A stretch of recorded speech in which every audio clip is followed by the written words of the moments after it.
Doctor, ടർഫിലും ഗ്രൗണ്ടിലും football കളിക്കുമ്പോഴുള്ള വ്യത്യാസം എന്താണ്?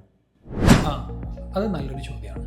അതായത് ടർഫ് ശരിക്കും എന്താ വെച്ചാൽ സിന്തറ്റിക് ആണ്, സിന്തറ്റിക് ഗ്രാസ് ആണ്, ആർട്ടിഫിഷ്യൽ നമ്മുടെ ലാറ്റക്സ് ഒക്കെ വെച്ചിട്ടാണ് ശരിക്കും ടർഫ് ഉണ്ടാക്കിയിട്ടുള്ളത്. ഗ്രൗണ്ട് ശരിക്കും പ്രകൃതിദത്തമാണ്. ഏറ്റവും ഞാൻ അഡ്വൈസ് ചെയ്യുക നമ്മൾ ഗ്രൗണ്ടിൽ കളിക്കണം എന്നാണ്.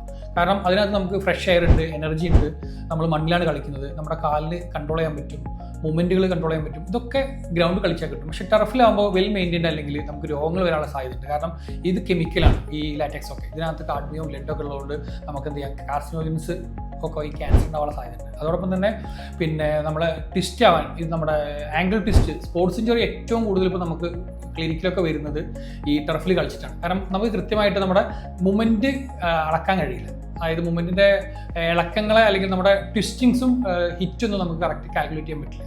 അല്ലെങ്കിൽ നമ്മൾ വെൽ മെയിൻറ്റൈൻഡ്, വെൽ പ്രാക്ടീസ്ഡ് ആയിട്ടുള്ള പ്ലെയർ ആയിരിക്കണം. അപ്പോൾ പരമാവധി നമ്മൾ ഗ്രൗണ്ടിൽ കളിക്കുകയാണ് ഏറ്റവും നല്ലത്.